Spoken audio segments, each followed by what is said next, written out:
What's going on, everybody? So today we're actually going to pull the hood off a mud Cricket, and we're going to go through kind of like my electrical system, I guess you could say, and probably the front end as well.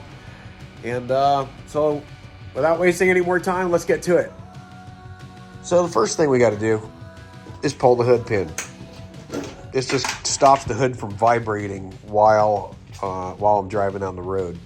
Now the limb risers do have to come off, and that's nothing more than pulling these turnbuckles off, which is actually quite simple. And these are actually my original set of emergency brake cables. And if we come down here, so here's a better look at the aluminum cable stops. Those are what's holding my limb risers on. That a 1/4 screw with a spacer I actually had to grind. Why this thing isn't focusing right. I had to grind these to kind of get them to sit level. A little screwed up on the other one a little bit, but we're not going to go there. So 1/4 on each side, and then I got to get somebody to help me lift the hood off. I can do it by myself, but I mean, like in an emergency situation, I could pull it. It's not a big, not that big a deal. But in the garage, I have nowhere to set it. Like if I'm on the side of the road, I could lift the hood off and set it in the grass or on the side of the road, whatever the case may be. I don't have that option in here, and I can't carry it around with all of my stuff in the way, so.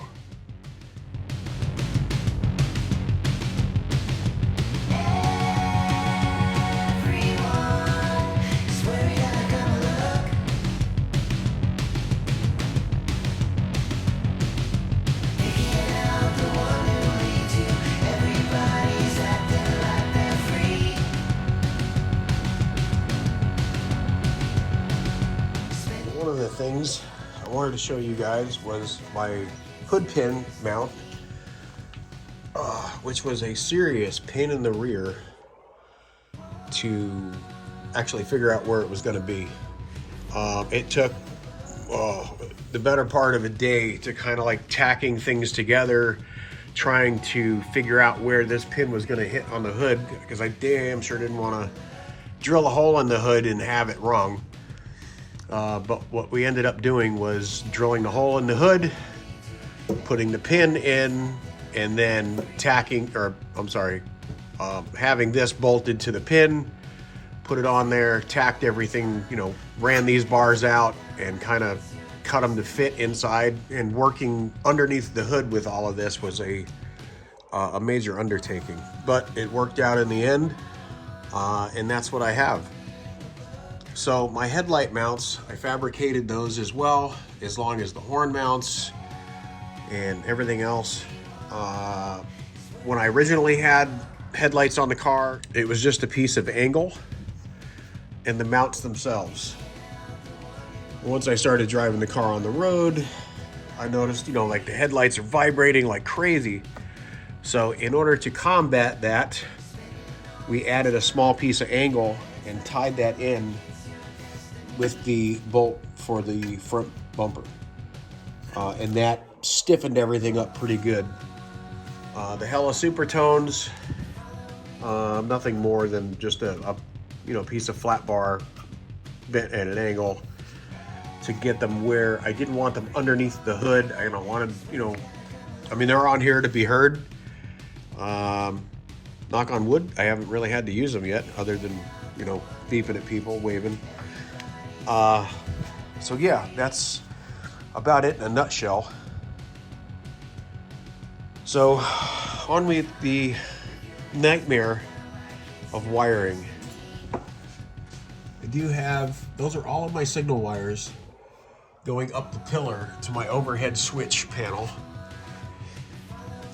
which is right there. Not all of them are actually hooked up. 5 of them run the roof rack.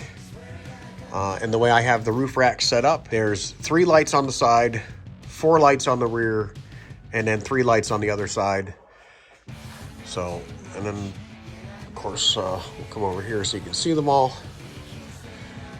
So They do work pretty good. One of these times I'm going to get out someplace where I can actually turn them all on and show you guys how bright they are.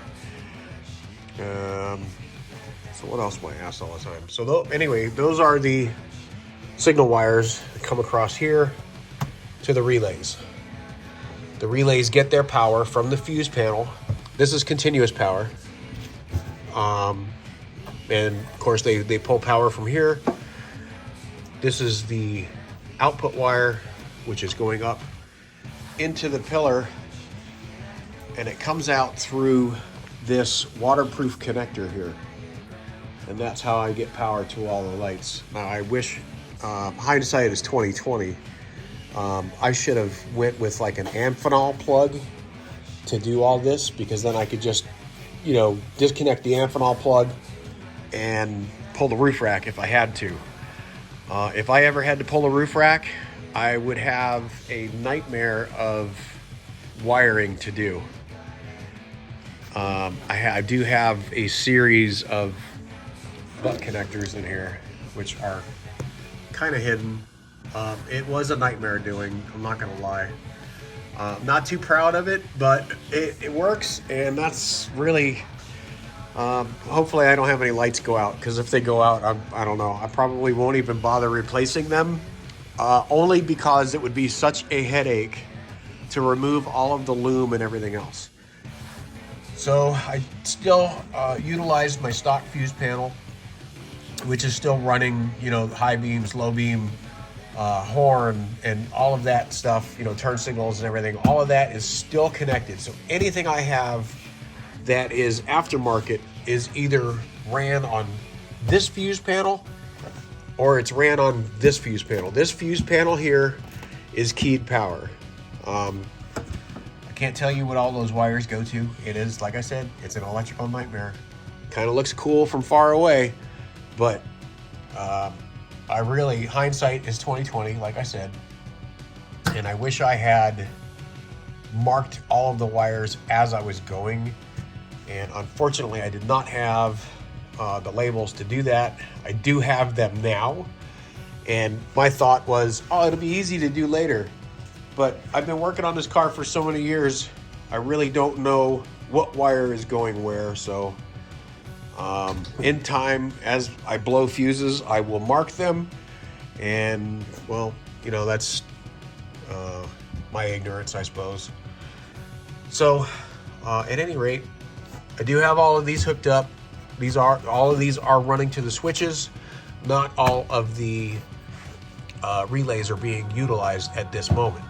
So right now I've only got 6. This one here is actually, I know what this one's for. This one is running up to my big tuning lights up front, to these here. And the other 5 are for the roof rack. And again, this is power coming in. I'm sorry, not power coming in. This is power coming out of the relay board and up into the pillar, up to that, for the lights on that. I did have to come up and figure out some grounding issues I had, where to ground everything without running a ton of wire all the way back up to the front of the dash. So I just utilized, made a couple of little, quick disconnect for the grounds, and they work. The lights also, my turn signal lights, and I'm gonna have some side marker lights eventually. I believe that's what these are for. And these here, I have them over here as well. And so this plug, as you can see, I have plans of putting stock turn signals on this, but utilizing them as side marker lights, not turn signals. I have turn signals already in the bumper, which are right here. They're super bright, they work great, and I kind of want to keep those. But I do feel that the car would look a lot better if it had some stock turn signals on the fenders to give it, give it more of a bug look, I suppose.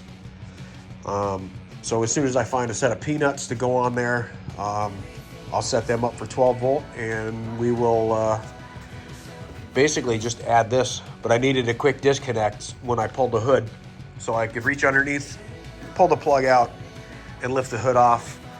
and not, no harm, no foul.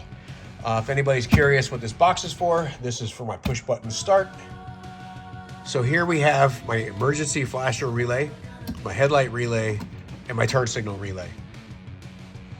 And so here we have the winch solenoid, and all of those cables are kind of separated using the old school zip tie method, and they run through a grommet into the vehicle. Do not have my dual batteries set up yet, so I'm not using them just yet. They're kind of just sitting underneath the back seat for now. But they came out pretty good. It's clean, and again, I do like these waterproof cable clamps. Right? A lot of people were asking me about the fuel fill. That's it's not a stock hose, but my little dog bowl, a stainless steel dog bowl. It works. Got some foam around it to kind of seal up so I don't get fumes in the trunk.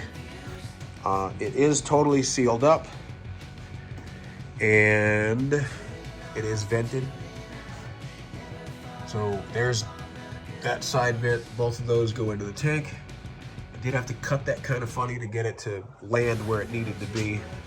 I probably could have cut it a little shorter because it is kind of squished when it's on, but it works. And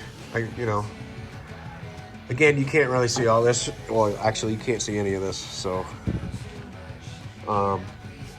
it is a wiring nightmare. It really is. I've tried to hide as much as I could so it looks decent, but man, it was a huge cluster. And that's really all I have for today. I greatly appreciate each and every one of you watching. If you have any questions, by all means, comment and I'll be sure to answer them. At any rate, we'll catch you all on the flip side, and thank you for watching.